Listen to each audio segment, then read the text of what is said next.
Muy buenas tardes, amigos, y bienvenidos a Pasaje a lo Desconocido.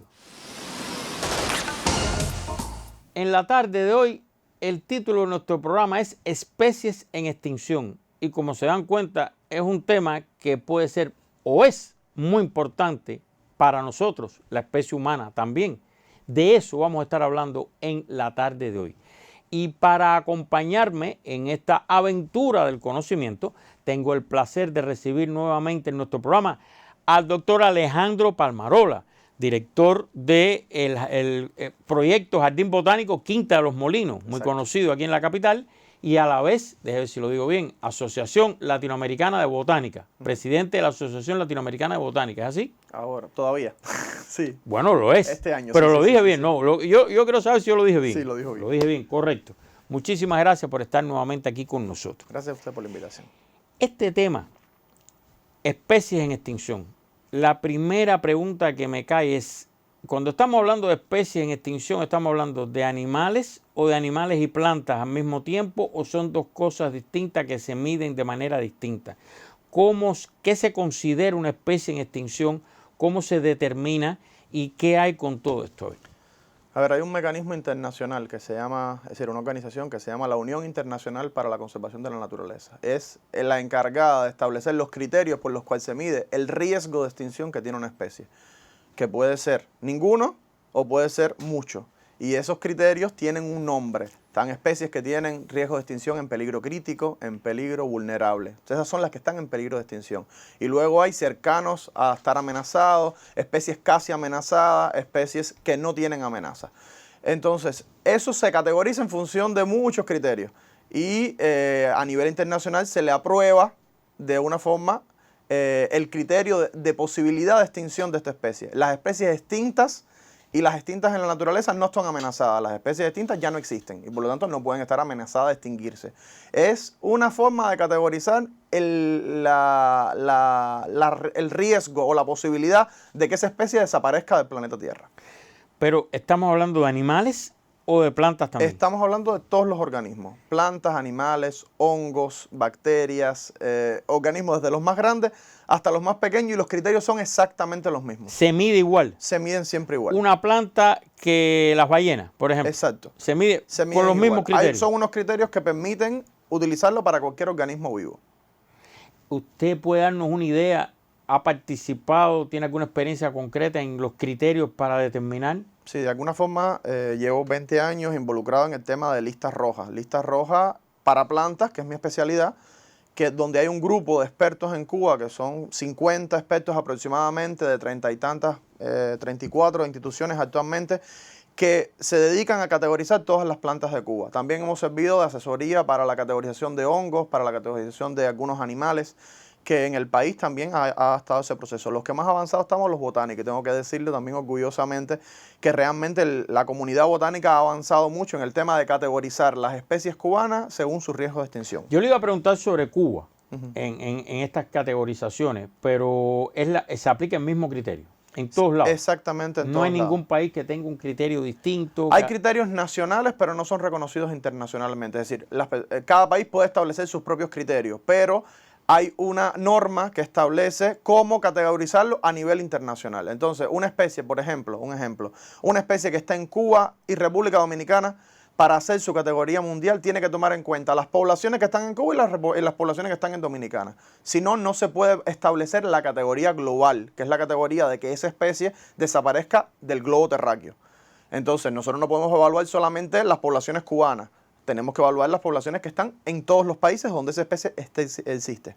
Hay casos en que una especie esté...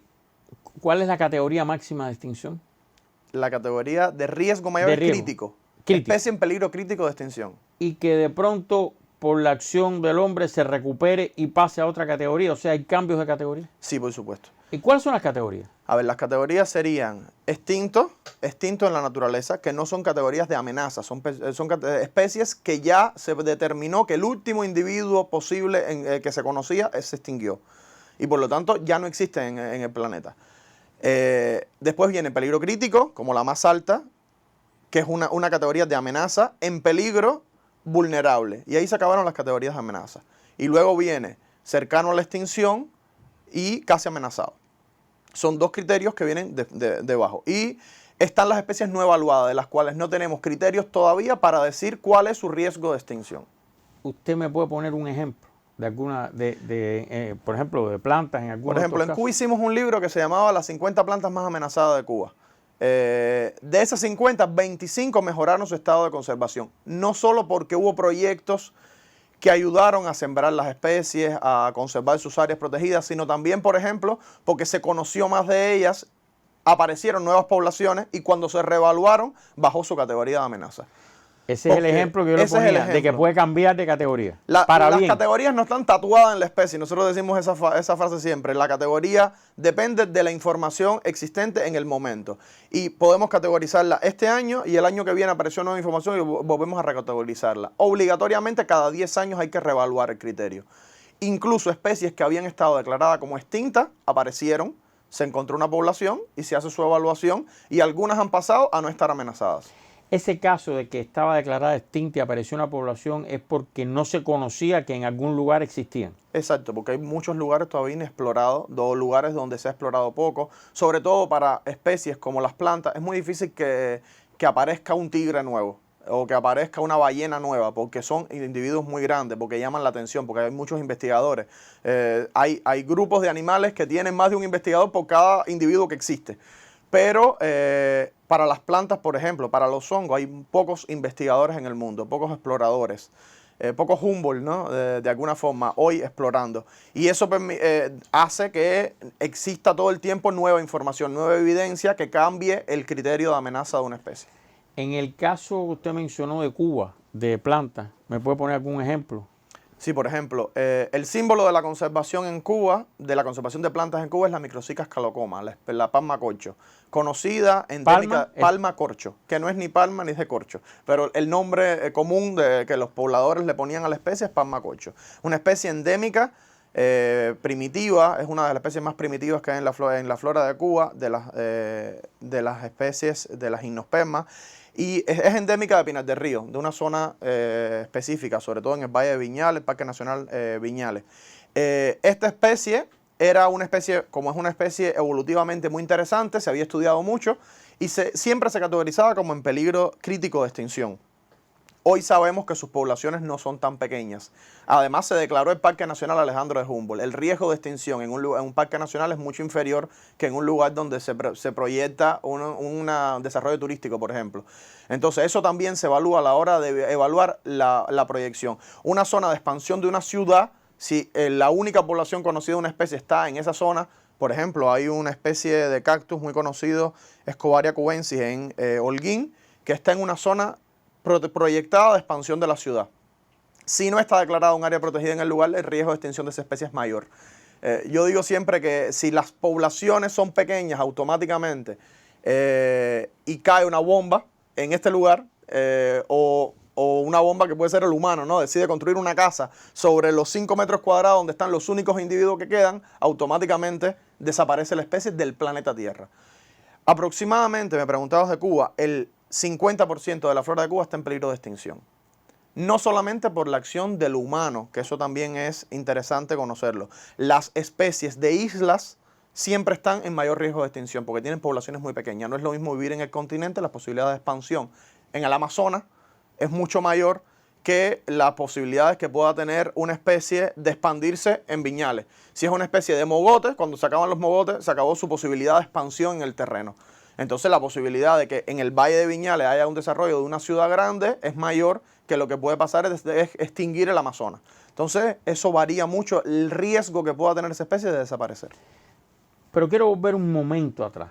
En el caso de la palma corcho, ¿fue que se sembraron más palma corcho o que se descubrió que había más y que no se conocía? Se descubrieron nuevas especies. También hay proyectos de reforzamiento poblacional. Hubo también con la palma corcho. Lo que pasa es que estos son criterios que permiten redirigir los fondos, el dinero.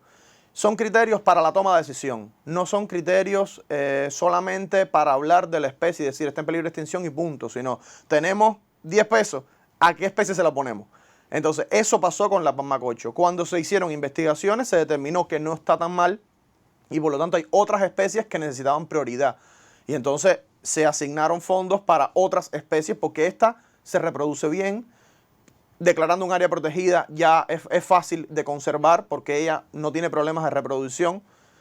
Todo lo contrario puede pasar con especies como el dendrocereo, el patriarca de Varadero, que todo el mundo conoce. Es un cactus gigantesco, el cactus más grande del mundo, que está en Cuba y República Dominicana, y está en todas las zonas costeras de Cuba. Le da la vuelta así a la isla, en muchos lugares, sobre todo el oriente, y llega hasta Varadero. El más conocido, el de Varadero, el que todo el mundo conoce. Este es un hotel que tiene el nombre de este cactus.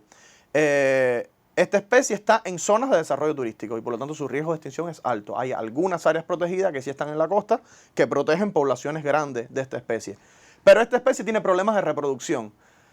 Entonces a esa especie sí tenemos que ayudarla. Tenemos que lograr que haya viveros que reproduzcan esta especie, que se refuercen las poblaciones, que mejore su genética para sobrevivir a cualquier proceso que exista. No todas las especies necesitan ayuda. ¿Hay algún caso de que se haya salvado, mejorado de categoría sembrando solamente? Sembrando solamente, sí. Mejora de categoría. Lo que pasa es que cuando uno refuerza las poblaciones, restablecer los vínculos con los polinizadores, con los dispersores, con la población de otros, vamos a decir, con todos los agentes que se involucran en que esa especie se perpetúe en el tiempo, no es tan fácil. Entonces, mover una especie de lugar, porque este lugar se va a utilizar para hacer un hotel y vamos a traslocarla, se llama. Lo ponemos en un área protegida. Lograr que entonces ahí también estén los polinizadores, ahí también estén los dispersores y se establezca una red ecológica que salve la especie es más complicado. Los criterios que tienen que ver con número de individuos, distribución en el área mejoran y sí va a mejorar su categoría de amenaza, pero hay otros criterios que no van a mejorar hasta que no se establezcan redes ecológicas que permitan salvar la especie. ¿Qué de real hay? Cosas que se han visto en las redes sociales de que sembrando plantas en las ciudades baja la temperatura. Eso es totalmente real, eso está comprobado. ¿Está comprobado? Lo puede comprobar cualquiera con un termómetro, no hace falta ser científico. Un termómetro ambiental lo pones en la sombra de una parada, lo pones al sol o lo pones en la sombra de un árbol y saque usted sus propias conclusiones. O sea, no hay dudas de eso. No hay duda de eso. Y además, la necesidad de que tenemos de poner especies. Y yo siempre digo no solo poner especies, sino qué especies y en qué lugar. Eso que hablamos de las raíces de los árboles en la calle, el tropezón de la señora que va porque se levantó la acera, entonces hay que quitar el árbol. Ahí el problema no es el del árbol, el problema fue del que plantó ese árbol. Y qué árboles estamos plantando y cuáles son los que no levantan la acera. Y sobre todo, por ejemplo, una cosa muy importante ahora, hablando de especies amenazadas, cuáles especies existían en ese lugar antes de existir esa ciudad. ¿Por qué no plantamos árboles habaneros en las calles de La Habana? Que están mejor acostumbrados a los regímenes hídricos que tiene la ciudad, que están mejor acostumbrados al clima que hay en esta ciudad. Entonces, a veces trajimos muchas veces y hicimos grandes jardines con plantas exóticas. El 90% de las plantas que utilizamos en nuestras jardinerías son asiáticas, casi todas, americanas algunas, en los árboles sobre todo. Pero especies cubanas que se utilicen en la jardinería diaria no hay. Y hay muchas especies que estaban en La Habana que necesitan estar otra vez en La Habana para mejorar sus criterios de amenaza y convertirse en especies exitosas y que nosotros podemos plantarlas en nuestro parterre. Hay un término que quiero exprimirlo al máximo, aprovechar aquí, que yo recuerdo incluso de niño, cortinas rompevientos. ¿Cómo es eso? A ver, eso se utiliza sobre todo en lugares donde hay descampados, donde hay ya transformación de lo humano. Y se utilizan especies que entre ellas hacen como hacen como un muro verde. Lo que hoy se llama jardinería vertical también de alguna forma, que es generar muros verdes que generen, en ese caso era para evitar el viento. Cuando haces una pared verde hoy o un jardín vertical es para generar un aislamiento térmico que permita que no se caliente la pared. Es utilizar la posibilidad que tienen las plantas de desarrollarse en cierto ámbito en nuestro beneficio. Y entonces ahí yo siempre digo que hay que ponerle ciencia al desarrollo de la arquitectura, al desarrollo del diseño, al desarrollo de la agricultura, ponerle un poquito de ciencia y ponerle un poco también de pensamiento. Pero funciona. Sí, Paran claro. el viento. Sí, bueno, paran el viento. Bueno, depende, no todo, depende de los kilómetros que tenga el viento. Sí, a la fuerza, pero quiero decir, funciona como... Claro, por supuesto que funciona. Para el objetivo que se quiera. Ideal es utilizar especies nativas para todo eso. Yo sé que no es su especialidad, pero usted dijo que se mide igual animales. Yo he visto también que hay zonas donde desapareció una especie y después la introducen de nuevo los humanos y se vuelve a expandir, a desarrollar allí, a crecer. ¿Cómo es? ¿Funciona igual? Sí. Reproducción asistida, viveros, reintroducción, da lo mismo en plantas que en animales, son diferentes criterios, pero básicamente es lo mismo, es repoblar o reforzar una población. Son criterios que se utilizan con mucho cuidado para poder introducir una especie en una población que está débil ya, reforzar esa población. Cada uno de los individuos que se introducen tiene que tener análisis genético que permita saber que no vas a deteriorar la genética de la población en donde estás introduciendo, porque si introducimos muchas cosas iguales, potencias unos genes y deprimes otros, que eso pudiera a lo largo ser peor más malo que bueno. Entonces la idea de estos procesos de repoblación, de estos procesos de reintroducción, es ponerle siempre la ciencia al desarrollo de este tipo de proyectos, que son proyectos muy complicados y caros. No es simplemente, vamos a pensar en la jutía, que tanto la hemos utilizado. Vamos a repoblar las poblaciones de jutía. No es coger una pareja de jutí y tener muchos jutías y soltarla. No es tan sencillo. Cada uno de los individuos que se pongan en la población deben estar analizados genéticamente para saber que estás introduciendo diversidad genética también en la población, porque no solo se ve en conservación física de individuos, sino también conservación genética de la especie, porque la idea de este proceso es salvar la especie a futuro, y la idea es que la especie pueda caminar sola sin nosotros, ¿no? Sin la asistencia del humano.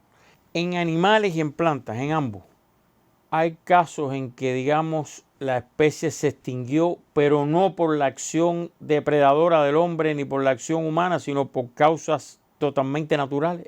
¿Eso ha pasado o no? Sí. ¿O siempre es por la acción humana? No. Hay especies que se extinguen naturalmente. Hay especies, por ejemplo, el cambio climático. La acción del hombre en el cambio climático es indirecta, no es directamente, no es que calentaste el ambiente, hiciste cosas que se calentó el ambiente. Pero cambios de temperatura que también son naturales en el planeta han permitido los dinosaurios. Se extinguieron solos. Eso es un proceso de extinción natural de una especie. Es la más conocida. Cayó el meteorito. Bueno, cayó el meteorito, pero fue una cosa natural, no fue una cosa de la acción del hombre. Entonces, eso mismo puede suceder. Cambios naturales del clima ambiental y que permitan que especies se hayan extinguido. Muchas, además. Registros fósiles de especies que hoy no existen y que existieron. Esos son especies que se extinguieron en el pasado sin la acción del hombre, cuando todavía el hombre no había evolucionado para llegar a transformar la especie. Aquí tenemos, este es el libro, La Lista Roja. Yo vi que usted trajo un libro, pero no me... La Lista Roja de la Flora de Cuba, es como nuestro niño...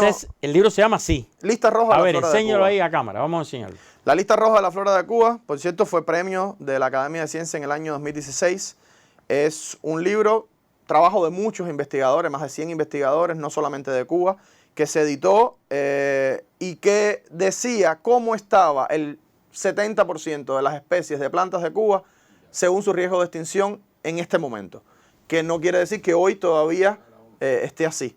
Esta es un libro que compila los criterios de la comunidad botánica respecto a las especies. También hay uno sobre la fauna de Cuba que te lo puedo regalar. Lo entrega al programa, a mí no. Al programa. El de la fauna de Cuba, haremos un programa sobre la fauna y traeremos a sus autores para que también tengan la colección completa.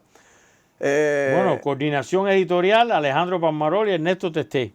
Ya lo estoy leyendo aquí. Así que usted un poco fue coordinador. De mucha gente. Ahí usted dice que el 70% de las especies estaba... Hoy ya tenemos casi el 90% de las especies evaluadas de la flora de Cuba. Estamos hablando del 2016, han pasado ya casi 10 años.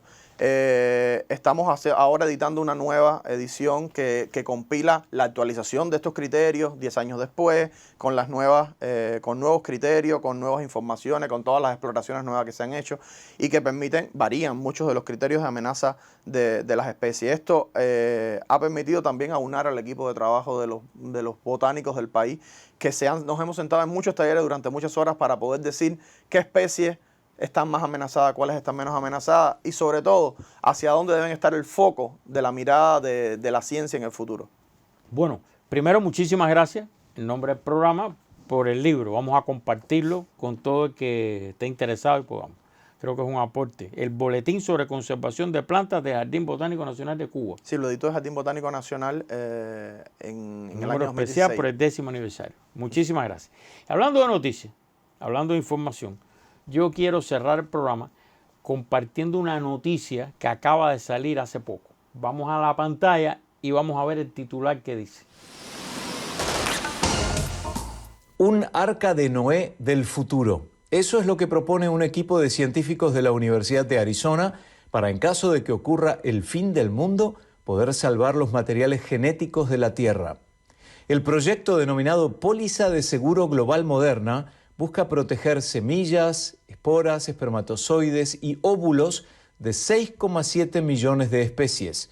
La iniciativa es sorprendente, sin duda, pero más sorprendente aún es que este respaldo genético se almacenaría en la Luna, más específicamente en los huecos subterráneos que se formaron con corrientes de lava en el satélite natural de la Tierra. Esta arca lunar es un proyecto a largo plazo, ya que depende de los avances de la tecnología de criorrobótica y de criopreservación y, por supuesto, también de cientos de viajes a la Luna.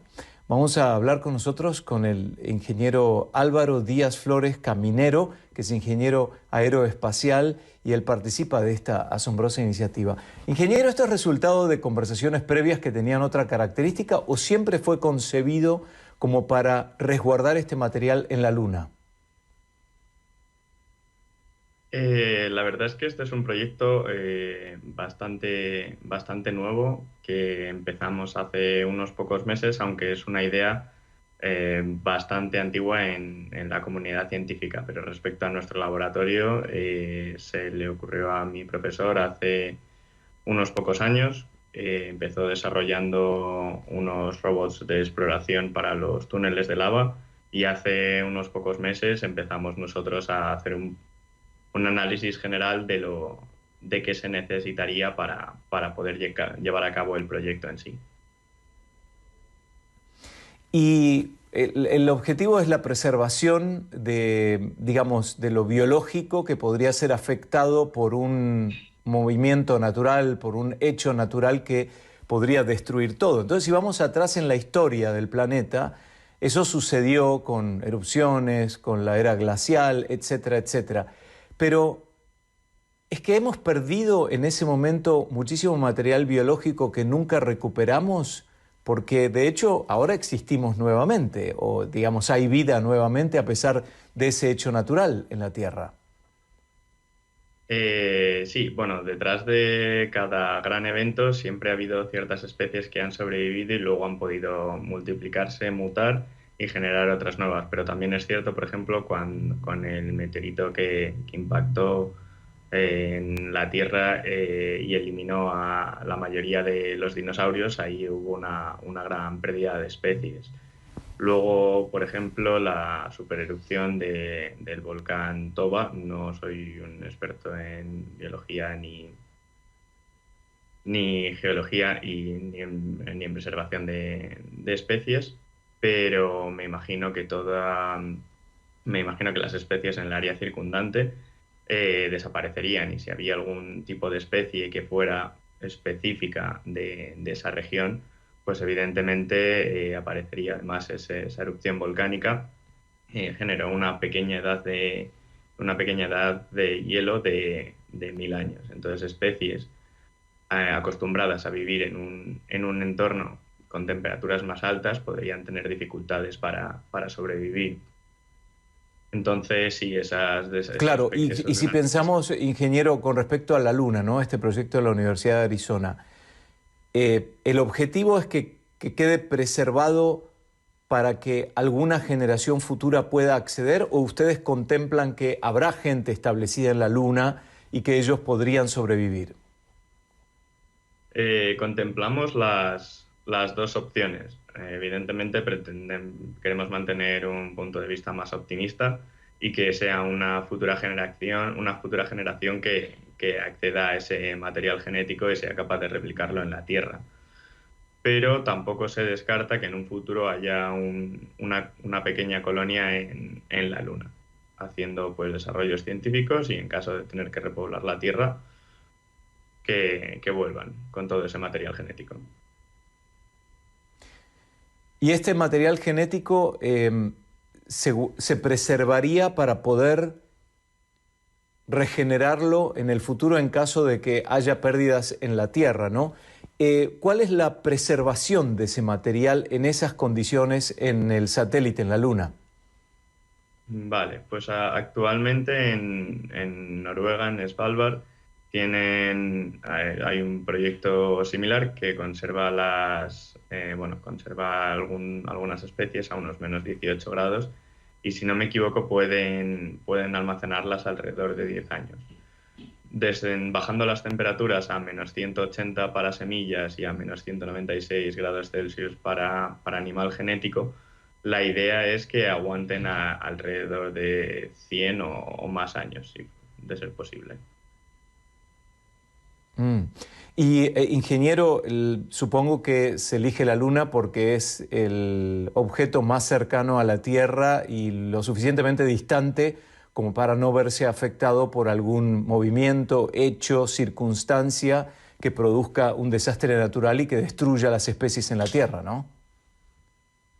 Fundamentalmente sí, pero además la Luna tiene la ventaja de que es geológicamente inactiva actualmente y por tanto es muy estable. Entonces los túneles de lava tienen billones de años y no han cambiado en todo ese tiempo. Entonces, debido a esa gran estabilidad, se ha escogido esa zona de la Luna concretamente.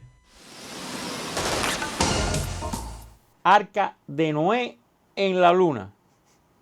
O sea, se aclara que todavía falta, que no es inmediato, que bueno, que lleva tiempo todavía, que no es que se vaya a hacer mañana, pero están pensando hacer un arca de Noé de animales y plantas para tenerla en la Luna y que se poblar la Luna de animales y plantas de la Tierra. ¿Qué usted cree de eso?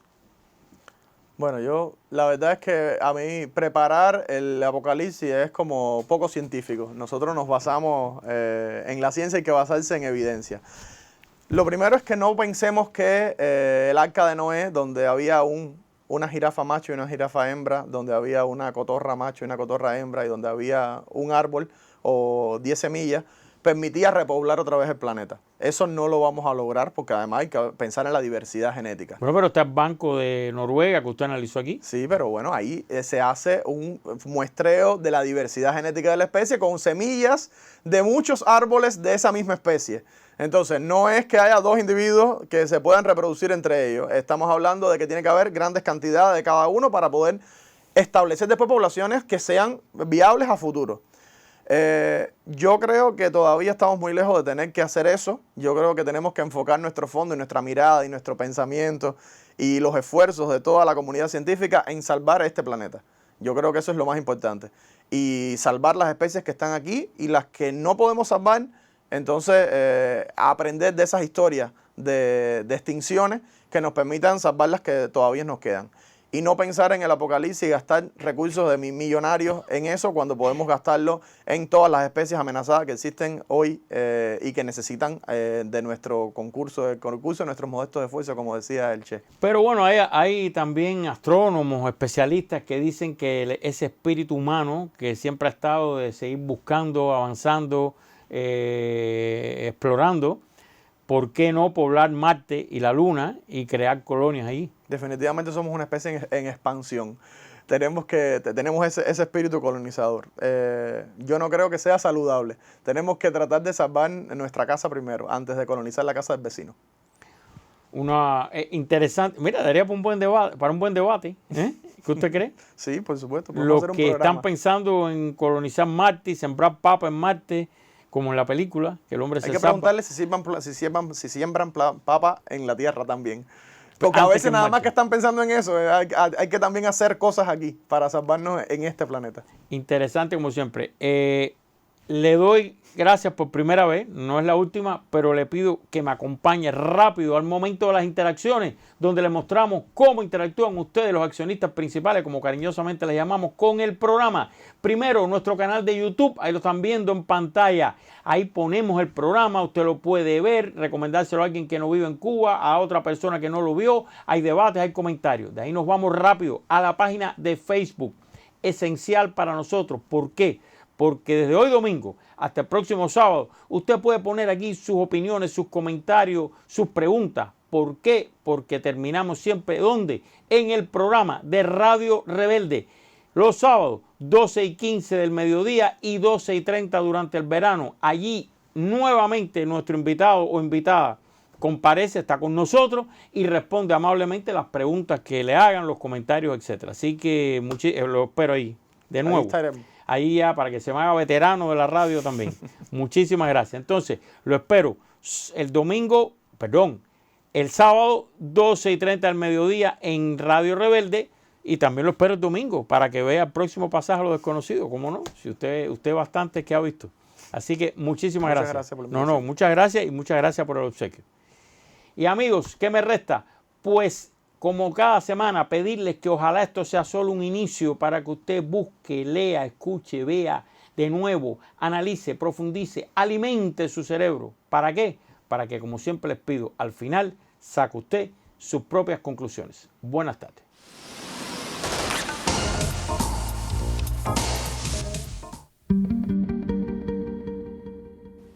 I am a flower.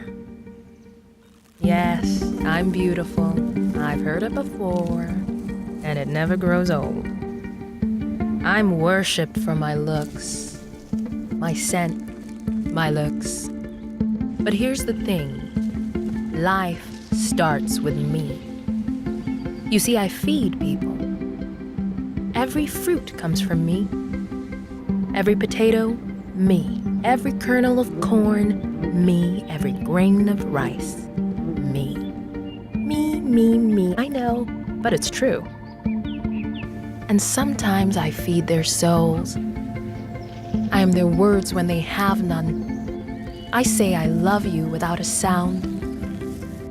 I'm sorry without a voice. I inspire the greatest of them. Painters, poets, pattern makers. I've been amused to them all. But in my experience, people underestimate the power of a pretty little flower. Because their life does start with me, and it could end without me.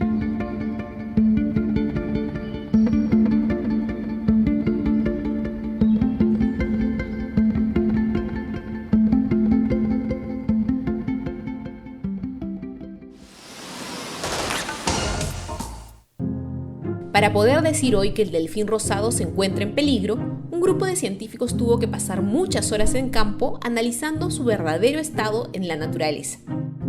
El trabajo valió la pena y cuando se estableció que el delfín estaba en peligro, se crearon planes de conservación en varios de los países que habitan. ¿Y quién determina la categoría de peligro de cada especie? La clave está en la lista roja que hace la Unión Internacional para la Conservación de la Naturaleza, la UICN.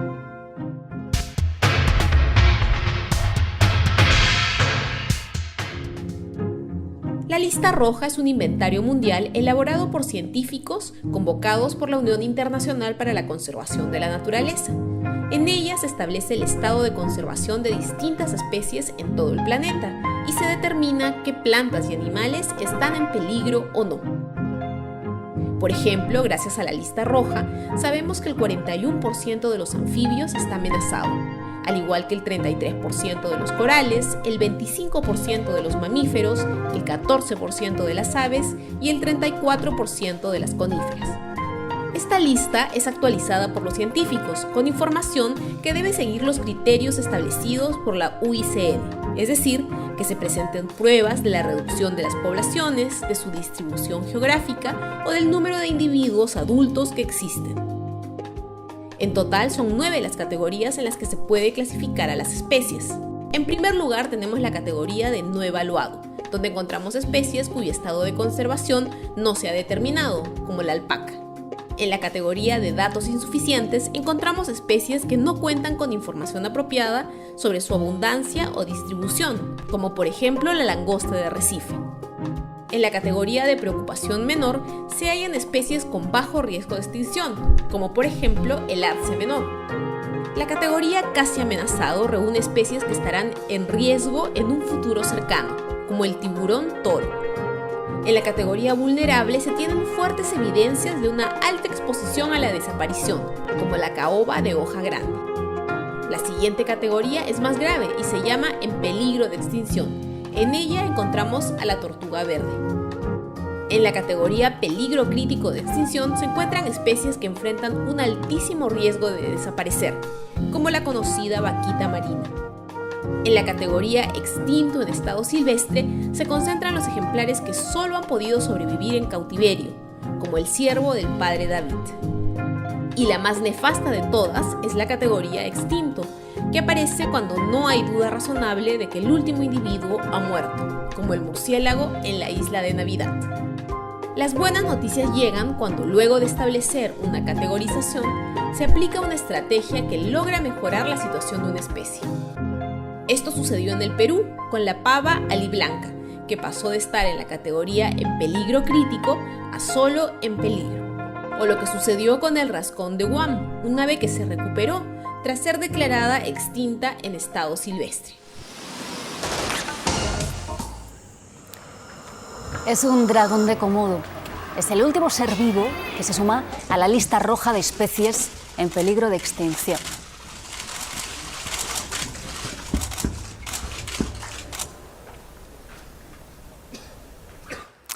Además del dragón de Komodo, hay más de 38.000 especies de animales y plantas amenazadas, según la Unión Internacional para la Conservación de la Naturaleza. Dragón de Komodo, quédense con su nombre porque quizás no lo vuelvan a escuchar.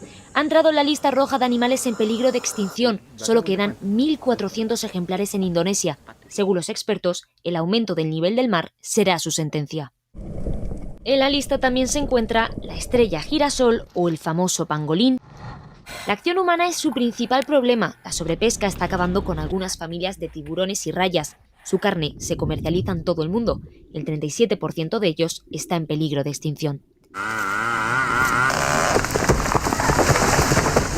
También la caza ilegal o la deforestación condena a muchos animales y plantas, como los primates o los elefantes africanos, que también están en la lista. De todas las especies en riesgo, más del 40% son anfibios y el 33% arrecifes de coral. Otras están en proceso de recuperación. Es el caso del atún rojo. Ha salido de la lista gracias a la aplicación de cuotas de pesca.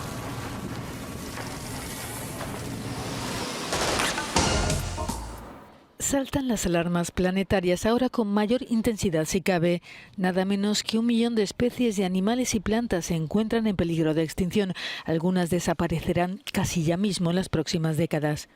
Es una de las conclusiones del mayor informe sobre biodiversidad de la historia, auspiciado por Naciones Unidas y presentado este lunes, llevado a cabo por 150 especialistas de 50 países sobre los últimos 50 años. Los autores destacan que desde 1970 se ha incrementado un 300% la producción agrícola, causando graves alteraciones al 75% de las tierras del planeta. Además, el 33% de la pesca marina alcanza niveles insostenibles. En cuanto al impacto en los bosques, la producción maderera se ha incrementado en un 45% desde 1970.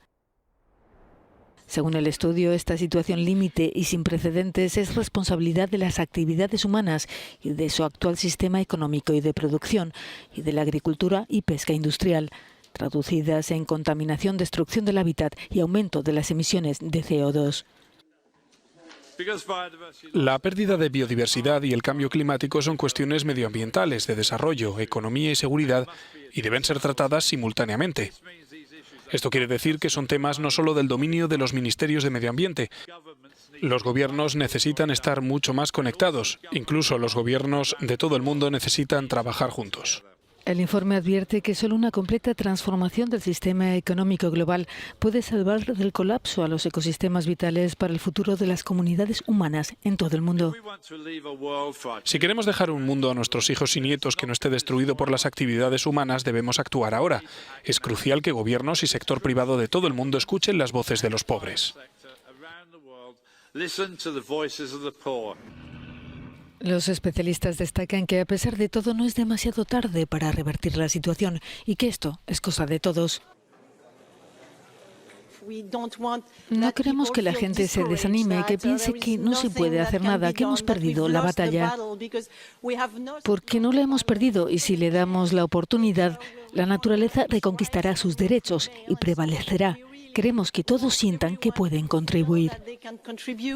Este informe es obra de una plataforma intergubernamental integrada por 130 países. Aconseja, entre otras medidas, el establecimiento de cuotas reales de pesca y de zonas marinas protegidas o la práctica de agricultura sostenible. Sus autores se preguntan qué más pruebas se necesitan para que nos demos cuenta de que no podemos seguir así. Se estima que se han descrito alrededor de 1,5 a 2 millones de especies animales, de las 7,7 millones existentes.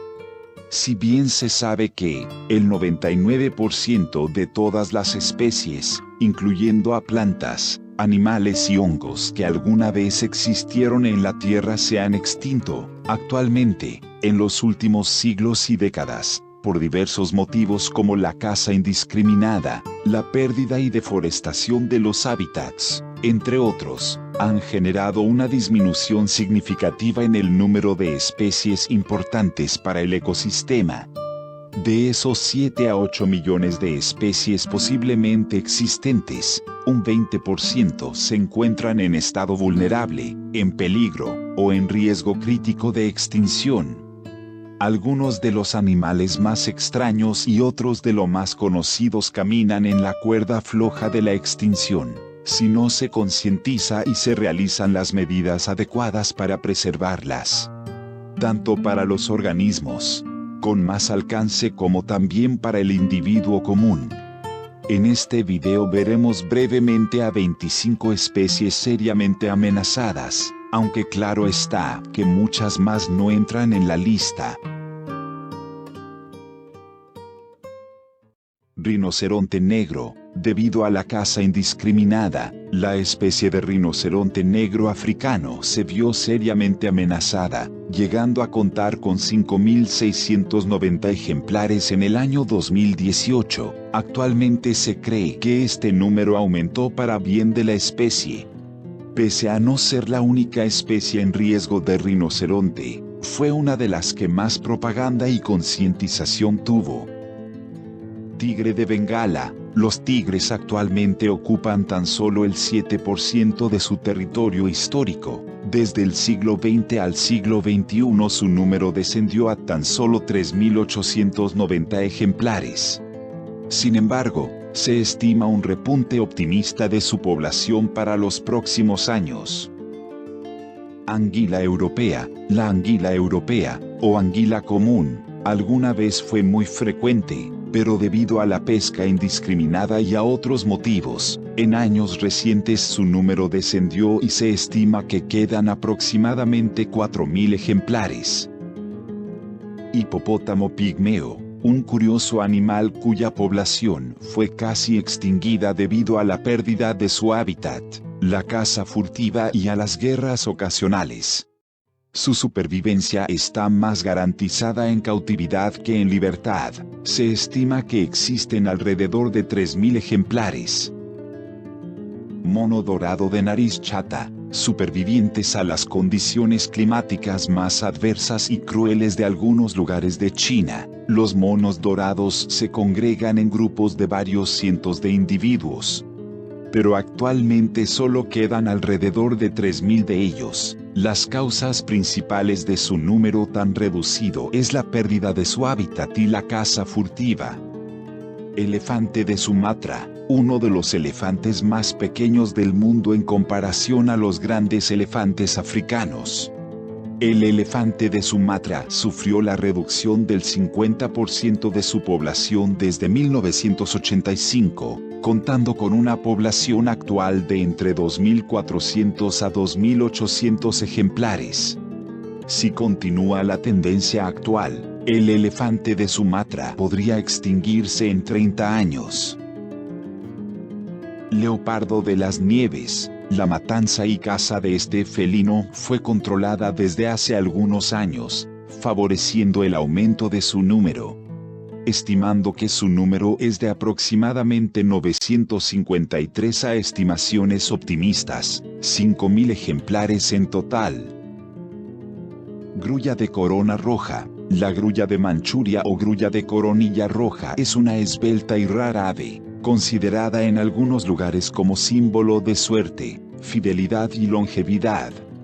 Actualmente es una especie que se encuentra seriamente protegida, por lo que su población ha aumentado de 1.500 a 2.750 ejemplares. Oso panda. A pesar de ser tan reconocidos, los osos pandas enfrentan diversos problemas para su supervivencia. Una baja natalidad, la caza para el comercio de sus pieles y partes, y la destrucción de su hábitat así como también su fuente de alimento, lo llevan a una situación delicada. En la naturaleza solo se pueden hallar alrededor de 1.800 osos pandas, pero los esfuerzos se mantienen, y su número ha aumentado en comparación a décadas pasadas. Salamandra gigante china. Es el anfibio más grande del mundo actualmente, llegando a medir 1,80 m de largo y pesando alrededor de 50 kilogramos. Su población está críticamente amenazada debido a la contaminación, la reducción de su hábitat, y a la caza y comercialización de sus partes como medicina tradicional. Se estima que su población es de menos de 2.000 ejemplares. Lince ibérico. La población de estos felinos a principios de los años 2000 era de menos de 100 ejemplares, pero su futuro fue más esperanzador y positivo, multiplicándose por 10 su población en 20 años. Su número ha aumentado a más de 1.100 ejemplares. Gorila de montaña. Amenazados principalmente por la caza con diversos fines y la reducción de su hábitat natural, los gorilas de montaña solo se encuentran en África Oriental. Su número suele diferir, pero es probable que actualmente queden aproximadamente 1.000 gorilas de montaña. Delfín de agua dulce. El delfín del río Araguaia es una especie recientemente descubierta de delfín de agua dulce, pero a poco tiempo de hacerlo se catalogó a la especie como críticamente amenazada. La mayoría de especies de delfines de río se encuentran en la lista roja de las especies más amenazadas. En el caso del delfín del río Araguaia, su población se estima que es de menos de 1.000 ejemplares.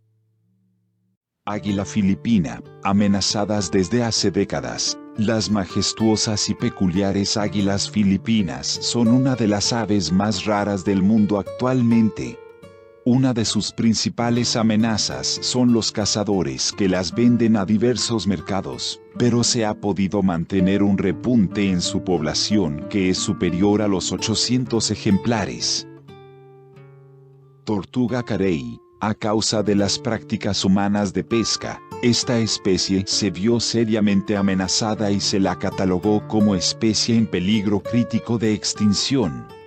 La caza y comercialización de su carne en países orientales junto con la comercialización del material conocido como carey, obtenido de su caparazón, diezmaron su población considerablemente. De las 7 especies de tortugas marinas existentes actualmente, todas y cada una de ellas se encuentran en estado amenazado. La población de la tortuga carey se redujo en años recientes de 8.000 ejemplares a posiblemente 500. Sifaca sedoso, una rara especie de lémur, de pelaje blanco, largo y sedoso. Este primate está catalogado entre las 25 especies de primates en mayor peligro del mundo, debido a su crítica situación de conservación.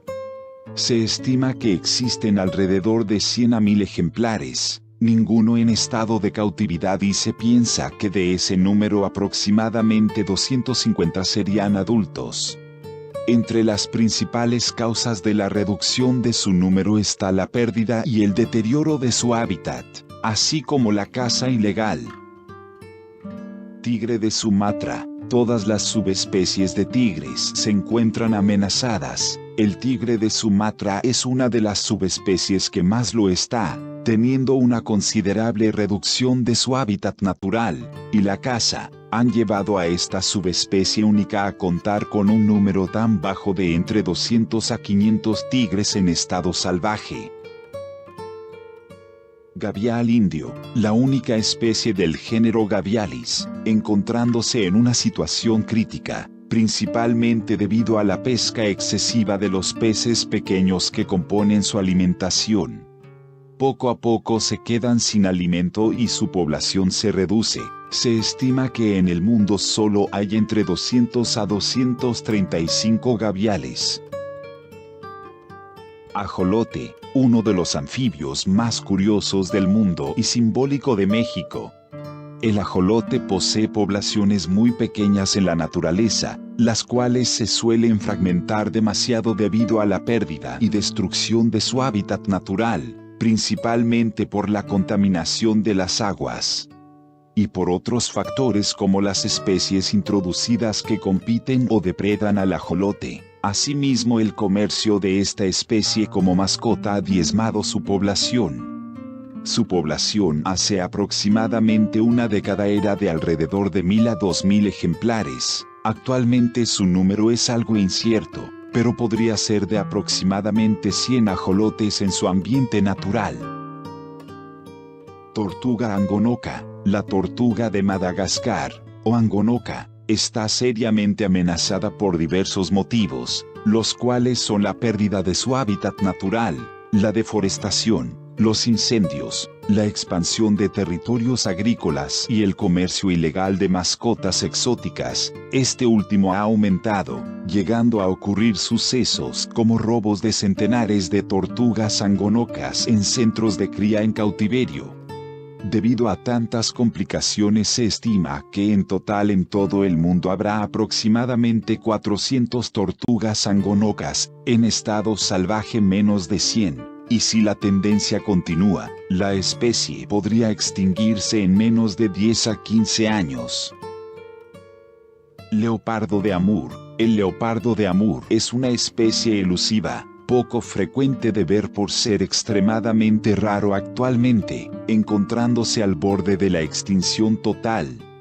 Se encuentra en pequeñas zonas entre China, Rusia y Corea del Norte, donde cuenta con pequeños números que van de 84 a 90 ejemplares en estado salvaje, número que al parecer aumentó en comparación a años anteriores. Sin embargo, 100 a 200 leopardos de Amur, la mayoría de la población existente, se encuentran en zoológicos y criaderos de Europa y Estados Unidos. Mono guariba, también conocido como carayá rojo o carayá marrón, o simplemente mono aullador marrón, se encuentra en la lista de las 25 especies de primates en mayor peligro del mundo. Como es de esperarse, la reducción de su hábitat, el tráfico de animales, la urbanización y la caza le han afectado, pero también los brotes de fiebre amarilla diezmaron un gran porcentaje de la población. Si bien desconozco el número de las poblaciones brasileras, en la provincia de Misiones, en Argentina, su población es la más afectada, contando con tan solo 50 ejemplares en dicho país. Lobo rojo, considerado una subespecie del lobo, o incluso una especie aparte, el lobo rojo está catalogado como especie en peligro crítico de extinción, principalmente a la pérdida de su hábitat natural y a la caza, que disminuyeron significativamente su número en el siglo pasado. La mayoría de los ejemplares de esta especie se encuentran monitoreados y en criaderos. Un número bajo de 25 a 50 lobos rojos en estado salvaje se encuentran en Estados Unidos. Ranita amarilla de la Carbonera. Hace décadas se reportaba que era una especie extremadamente abundante en el estado de Mérida, Venezuela. Era común ver decenas y decenas de ellas secas y aplastadas en las carreteras. Pero en 1991 no se logró localizar ni un solo ejemplar. Son muchas las amenazas para la especie, desde la pérdida del hábitat, la introducción de especies invasores, la contaminación y el comercio de animales, situaciones por las cuales nunca se tomaron medidas adecuadas. Por lo que su población es desconocida, posiblemente extinta o a punto de extinguirse. Esta situación es frecuente en varias especies de anfibios, debido a su condición frágil y susceptible al menor cambio en sus ecosistemas. Vaquita marina, una de las 7 especies de marsopa, y endémica de las aguas mexicanas en Baja California, encontrándose en una situación seriamente crítica, en el más alto riesgo de entre 129 especies de mamíferos marinos. Su principal amenaza es la pesca de enmalle, en la cual quedan atrapadas sin posibilidad de salir a la superficie para respirar, y la alteración de su hábitat natural como amenaza secundaria. En 1997 existían 570 vaquitas marinas, en el año 2000 era de entre 150 a 300, en el 2015 fue de 100 aproximadamente, y entre los años 2016 a 2019, su población se piensa que era de entre 60 a 9 ejemplares. Se piensa que para el año 2022 su población sea inferior a 7 ejemplares, o muy posiblemente extinta.